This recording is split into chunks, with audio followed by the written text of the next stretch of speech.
Questions to the Prime Minister. Stephen Kerr. Yeah. Question number 1, sir. Thank you, Mr. Speaker. Mr. Speaker, I'm sure members across the House will wish to join me in marking Holocaust Memorial Day this Sunday. It is an opportunity for us to remember all those who suffered in the Holocaust and in subsequent genocides around the world. And it is a reminder that we must all challenge and condemn prejudice and hatred wherever it is found.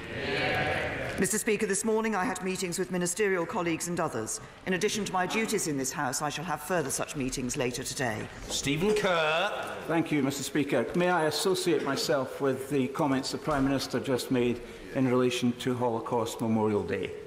May I also say, as a proud Scot, that the United Kingdom of Great Britain and Northern Ireland is the most successful political union that the world has ever known.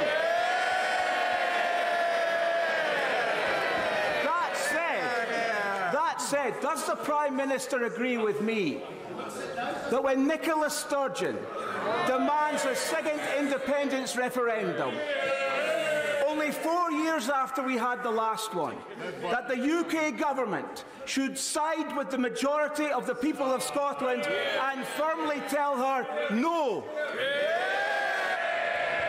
Can I say, my honourable friend is absolutely right.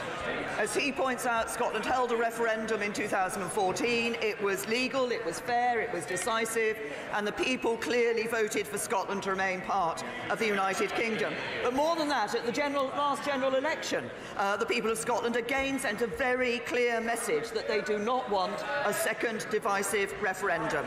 But the SNP, sadly, are out of touch with the people of Scotland. They haven't yet heard that message. The last thing we want is a second independence referendum. The United Kingdom should be pulling together, not being driven apart. Jeremy Corbyn. Thank you, Mr. Speaker.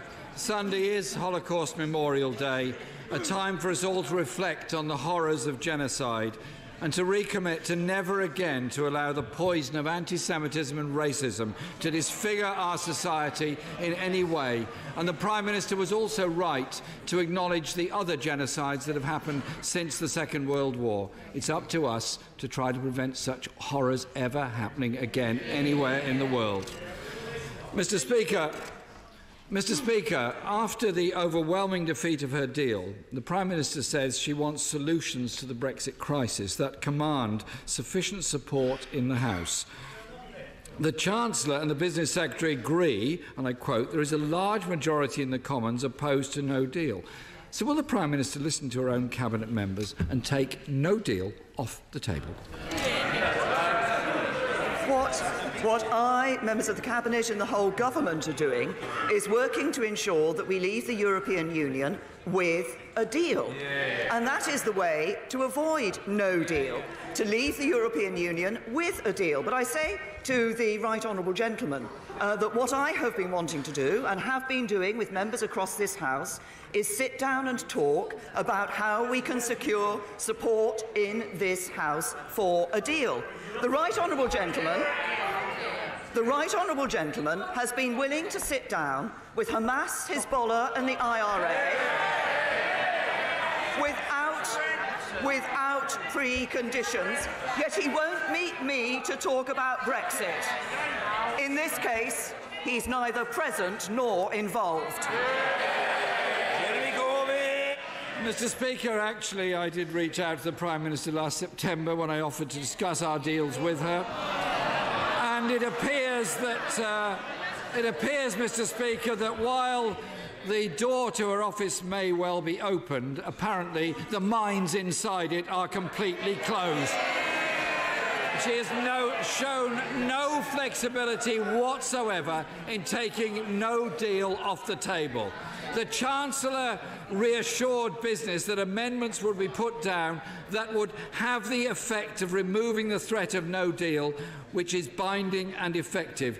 Given that those amendments are now tabled, will the Prime Minister confirm that, if passed, they would rule out no deal?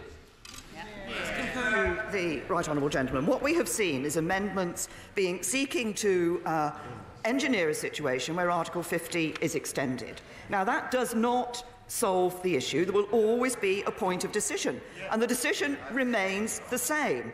No deal, a deal, or no Brexit. I'm delivering on Brexit. I want to do it with a deal. Why won't he come and meet me and talk about it? The only consistency in her strategy seems to be running down the clock on this by threatening no deal as an alternative to her dead deal. The CBI, Mr. Speaker, says the projected impact of no deal on the UK economy would be devastating. Leaving with no deal would be a hammer blow to manufacturing industry in this country, costing jobs and damaging living standards. Last week, the Justice Secretary was asked if he ruled out a customs union. He said, "I don't think we can." However, the same day, the Leader of the House said that we cannot be in a customs union. Can the Prime Minister be clear? Does her government rule out a customs union with the European Union? The right honourable gentleman talks about a customs union, and I note that he's put an amendment down which refers to, well, the Labour Party used to refer to a comprehensive customs union, then it was a new customs union, now it's a permanent customs union. But the question,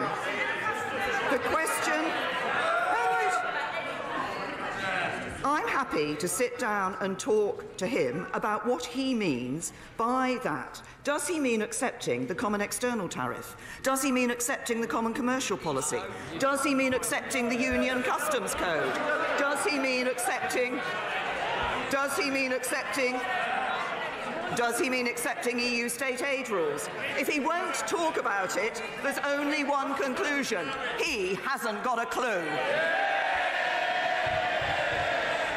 Mr. Speaker, my question was, does the Prime Minister rule in or rule out a customs union? It's not complicated. She could have said yes, she could have said no. Mr. Speaker, it's a key part of what Labour is putting forward, and it's backed by the TUC, representing millions of workers, by the CBI, representing thousands of businesses. It's backed by the First Ministers of Wales and Scotland, and indeed by many members of her own party, including apparently her own Chief of Staff. So can the Prime Minister explain why is she ruling out a customs union as a solution to the crisis? She could, for once, actually answer the question. Perhaps I can try to help the right honourable gentleman here, because I think when many people talk about a customs union, what they want to ensure is that businesses can export to the EU without facing tariffs, quotas or rules of origin checks. Now, I agree, and the deal we negotiated delivers just that. But it also allows us to have an independent trade policy and do our own trade deals with the rest of the world. The benefits of a customs union and the benefits of our own trade policy. Corbyn! Mr. Speaker, the International Trade Secretary promised 40 trade agreements, the second after Brexit. And this morning, he couldn't name a single one. His own business minister said he was not impressed by sham trade agreements and not prepared to sell business down the river for other people's political dogma. So why is the Prime Minister prepared to sell people's jobs and living standards down the river rather than negotiate a customs union that would be part of a sensible deal for the future? The deal that we negotiated did protect jobs, and it was rejected by this House. There are some specific issues. There are some specific issues that members across this House have raised in relation to that deal, and we work on those. We've already responded on a number of issues, on parliamentary involvement, on workers' rights, on citizens' rights, as a result of the conversations that we've had with members of this House. But what we want to ensure is that we get a deal that does protect jobs. But the right honourable gentleman is doing exactly what he always does. He just stands up, uses these phrases, and the honest answer is I don't think he knows what those phrases mean and what the implications of those phrases are. We will be protecting jobs in the UK with a good trade relationship with the European Union and enhancing and increasing jobs in the UK. And by the way, I see the right honourable gentleman hasn't referred to the employment figures this week, where we see employment up in this country as a result of this government. Mr. Speaker, what the Prime Minister clearly didn't have time to mention was the rising levels of in-work poverty, personal debt and the problems people face in surviving at work. Mr. Speaker, the door of office might be open, but the minds are closed and the Prime Minister is clearly not listening. Mr. Speaker. Order. Order.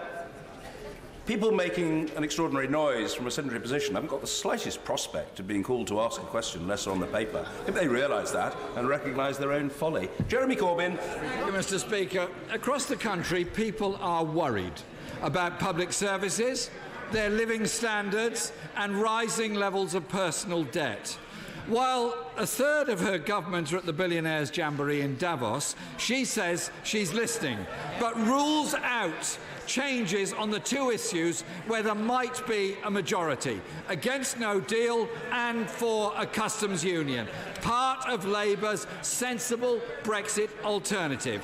If the Prime Minister is serious about finding a solution, which of her red lines is she prepared to abandon? Could she name a single one?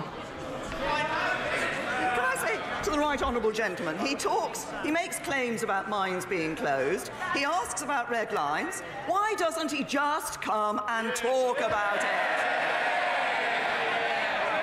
And he talks about people up and down this country. He talks about people up and down this country and what they're seeing. Well, let me tell him what we've just seen this week. Borrowing this year at its lowest level for 16 years. The IMF saying that we'll grow faster than Germany, Italy and Japan this year. UN figures showing foreign direct investment in the UK up last year. Employment rate up, number of people in work up, wages up. And the biggest threat to all of that would be a Labour government.